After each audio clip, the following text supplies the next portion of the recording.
मुझे पहले लड़के की तस्वीर दिखाओ माँ, फिर मैं फैसला करूँगी हाँ या ना का। माँ ने प्रिया की तरफ देखा। अच्छा, हम तुम्हारे लिए क्या कोई अच्छा लड़का नहीं देखेंगे? प्रिया गुस्से से बोली। माँ बस लड़का देखना है मुझे, उसकी तस्वीर मंगवा लो या लड़के को यहीं बुला लो। माँ ने डांटा। पागल है, शर्म नहीं आती? चल दफा हो जा अपने कमरे में। तभी पापा भी आ गए। क्यों डांट रही हो मेरी बच्ची को? प्रिया पापा के पास गई और जाकर कहने लगी, पापा मुझे लड़का देखना है। पापा ने मुस्कुराकर कहा, हाँ बेटी, तुम्हारी मर्जी से ही करेंगे शादी। कल मैं उसकी तस्वीर मंगवा लूँगा।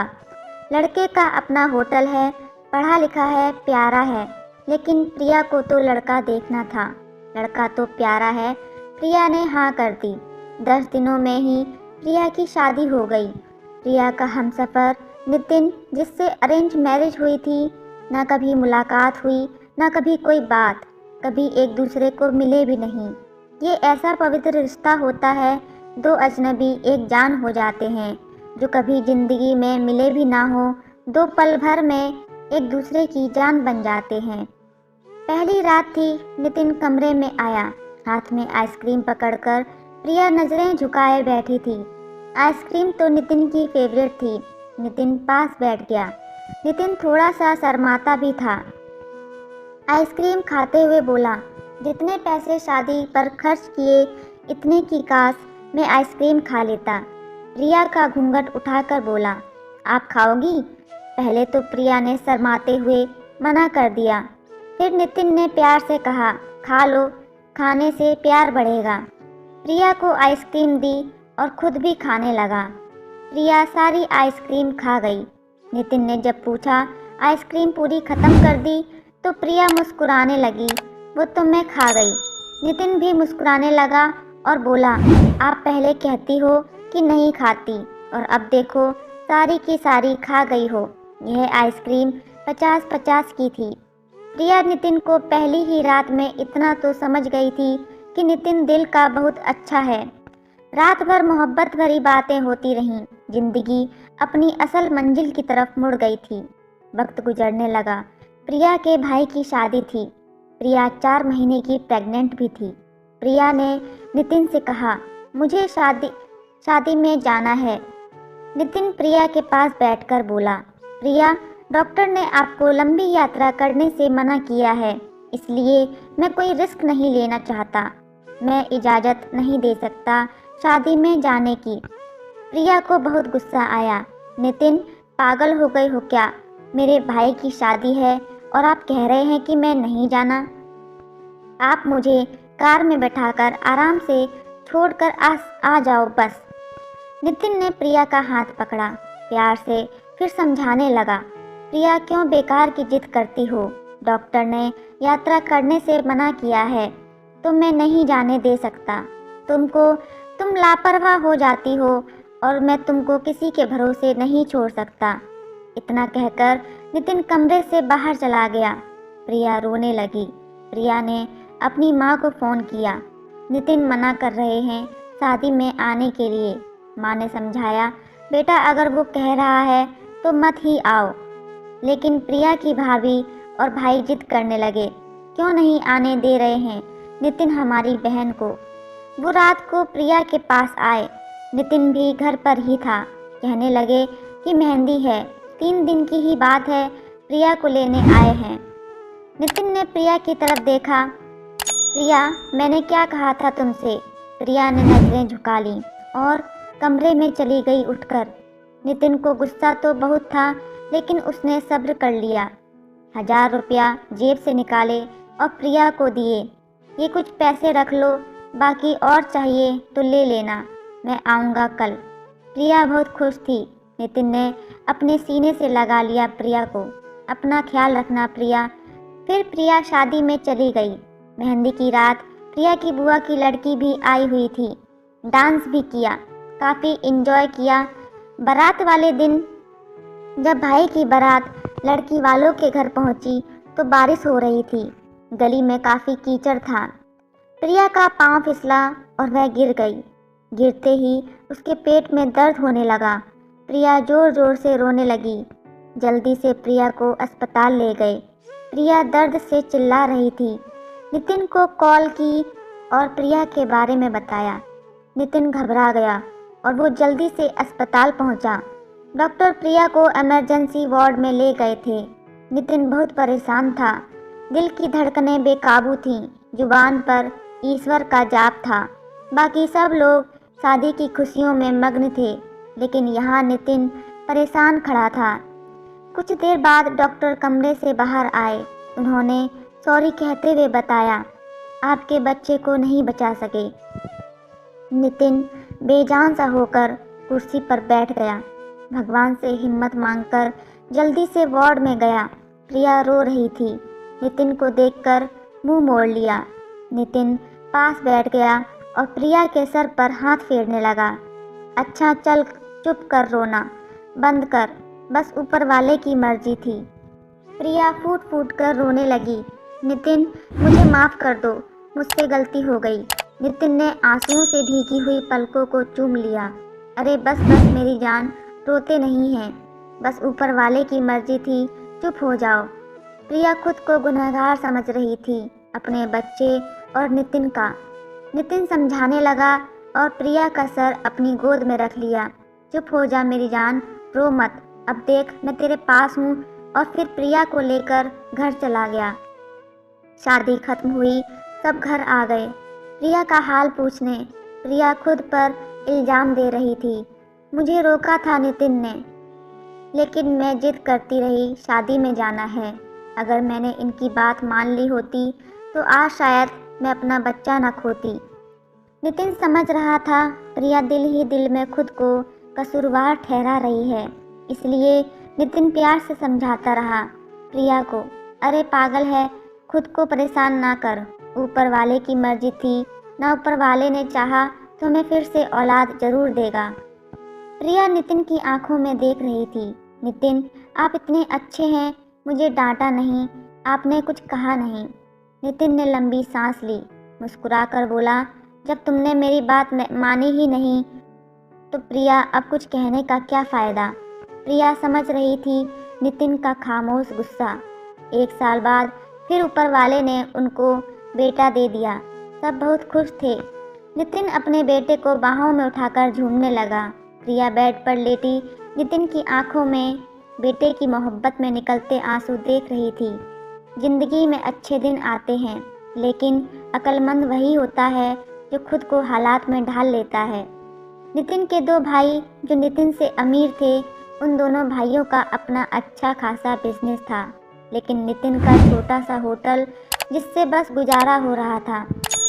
प्रिया ने जिद की, नितिन बच्चे को गर्मी लगती है, इसलिए यह बहुत रोता है, मुझे कमरे में एसी लगवा दो।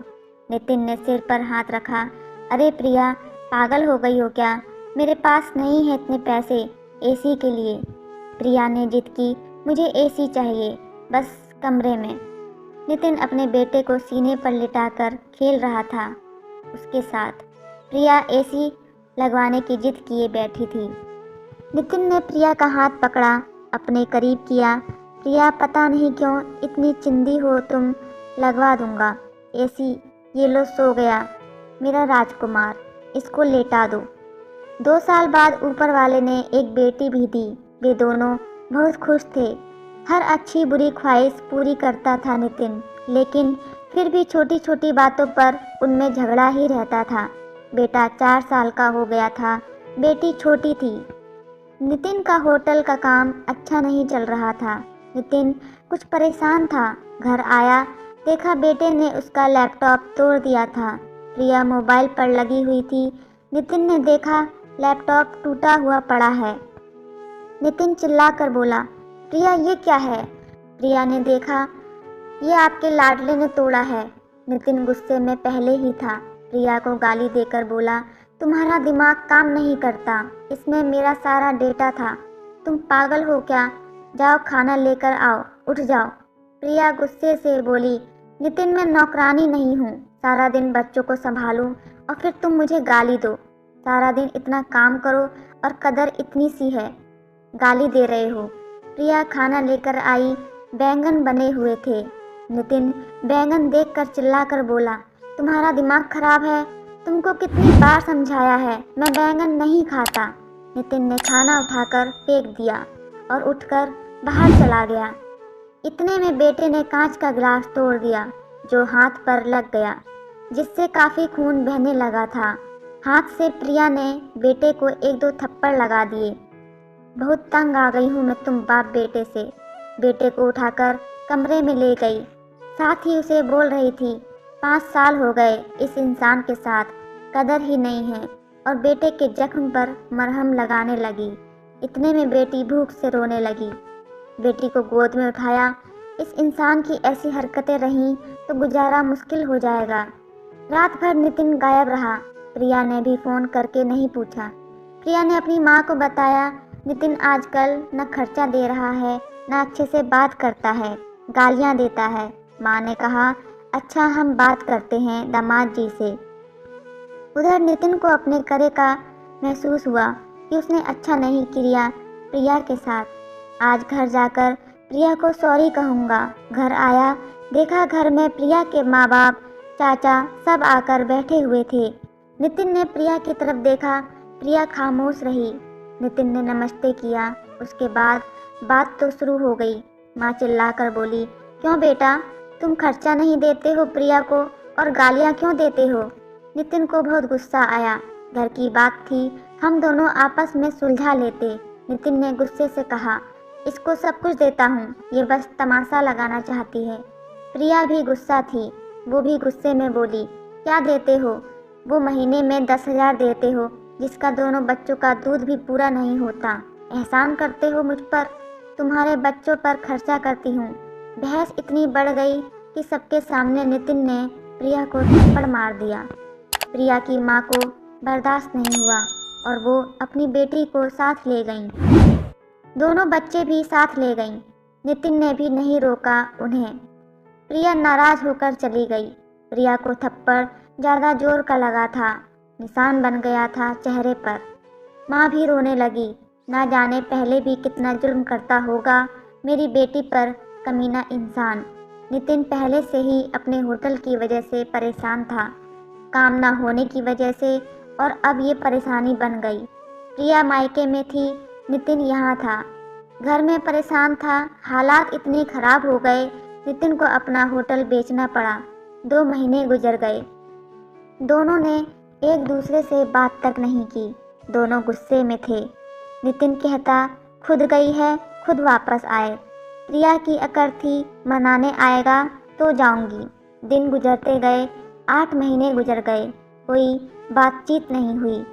नितिन के एक दोस्त ने नितिन से कहा, विदेश जाना है तो बताओ, मेरे पास एक ही वीज़ा है। हालात काफ़ी बुरे थे। नितिन विदेश चला गया, इसलिए उसका नंबर बंद हो गया। 1 साल गुजर गया, दोनों ने कोई बात नहीं की एक दूसरे के साथ। प्रिया अपने भाई से खर्चा लेती रही, बच्चों के दूध का या फिर दूसरी ज़रूरी सामान का। भाई कब तक दे सकते थे खर्चा, उनके भी अपने बच्चे थे। कभी प्रिया के बच्चे कोई नुकसान कर देते, कोई चीज़ तोड़ देते तो प्रिया की भाभी हजारों बातें करती, ताने देती थी। प्रिया चुपचाप सुन लेती थी। क्या करती है, आखिर किसी को कुछ बताती भी ना थी। दीपावली का दिन था। प्रिया ने भाई से कहा, पैसे दे दो, बच्चों को शॉपिंग करवानी है। भाभी पास से बोली, बहन साफ सी बात है, हमारे पास फालतू के पैसे नहीं हैं। उस इंसान के साथ गुजारा नहीं तो तलाक लेकर किसी दूसरे से शादी कर लो, जाओ यहाँ से। प्रिया उस दिन बहुत रोई। उसे एहसास होने लगा था, नितिन तो मेरे सर का ताज है। उधर नितिन दुबई में बच्चों को याद कर बहुत रोता था। प्रिया पागल, बात कुछ भी नहीं थी और तूने यह क्या कर दिया। उधर प्रिया के भाई ने प्रिया के लिए एक आदमी देखा जिसकी पत्नी की मृत्यु हो चुकी थी, 4 बच्चे थे। उसके भाई ने प्रिया से कहा, बस नितिन से तलाक ले लो, इस आदमी से शादी करके घर बसा लो अपना। प्रिया की आंखें भीग गई थी आंसुओं से। जल्दी से मोबाइल निकाला, नितिन को फ़ोन लगाया, लेकिन नंबर बंद आ रहा था। प्रिया रोने लगी, मुझे नितिन के पास ही जाना है, मुझे कोई शादी नहीं करनी किसी से। उधर नितिन का भी दिल तड़पा। उसने सोचा मेरी प्रिया तो मासूम सी है, थोड़े से गुस्से पर नाराज हो जाती है। खुद ही माफ़ी मांग लूँगा अपनी जान से। वो टिकट करवाकर हिंदुस्तान वापस आ गया। प्रिया रो रो कर भगवान से अपने पापों, अपनी गलती की माफ़ी मांग रही थी कि ऊपर वाले मुझे माफ़ कर दे, मुझे मेरा नितिन वापस कर दे। रात भर रोती रही। सुबह बेटे को नाश्ता करवा रही थी कि दरवाजे पर घंटी बजी। भाभी ने दरवाज़ा खोला, सामने देखा नितिन खड़ा था। प्रिया की नज़र पड़ी नितिन पर। हाथ से दूध का कप छूट गया। नंगे पांव दौड़ते हुए जाकर नितिन के सीने से जा लगी। चीख चीख कर रोने लगी। नितिन, मैं बहुत प्यार करती हूँ तुमसे। नितिन के पांव पकड़ लिए। माफ़ कर दो नितिन। नितिन ने प्रिया का माथा चूमा, आंसू साफ किए। तुम भी माफ़ कर दो मेरी जान, मैंने गुस्से में ज़्यादा बोल दिया था। बच्चों को सीने से लगाया और प्यार करने लगा। प्रिया भाई और भाभी की आंखों में आंखें डालकर गर्व से बोली, मेरा परमेश्वर, मेरा हमसफ़र है मेरे पास। आप लोगों का बहुत बहुत धन्यवाद। वो नितिन के साथ घर वापस आ गई। दोनों खुशी से सब बातें भूलकर जीने लगे। लेकिन वो इस समाज को इतना बता गए, जज्बात में जुदा हो जाना बहुत आसान है, लेकिन जुदा होकर जीना बहुत मुश्किल है। जो धर्म एक हमसफ़र महसूस कर सकता है, वो कोई और नहीं कर सकता। गलत फैसला लेकर ज़िंदगी बर्बाद ना करें। ये सब वक्त के साथ बदल जाता है। हाँ, अगर नहीं बदलता तो वो हमसफ़र, अगर कोई नाराज़ है या घमंड में है तो जाओ मना लो, राज़ी कर लो एक दूसरे को, इससे पहले कि फिर देर हो जाए। अगर मेरी कहानी किसी के भी दिल में घर कर गई हो तो मेरा मकसद पूरा हो जाएगा। आजकल छोटी छोटी बातों पर घर उजड़ रहे हैं। अगर थोड़ी बर्दाश्त कर लें तो ऐसे घर ना उजड़ें। दोस्तों, कहानी कैसी लगी कमेंट में ज़रूर बताएं, और अगर आप चैनल पर नए हैं तो चैनल को सब्सक्राइब ज़रूर करें। आपका एक सब्सक्राइब मेरे लिए मोटिवेशन का काम करता है। तो मिलते हैं अगली एक और अच्छी कहानी के साथ। तब तक के लिए आप सभी का धन्यवाद।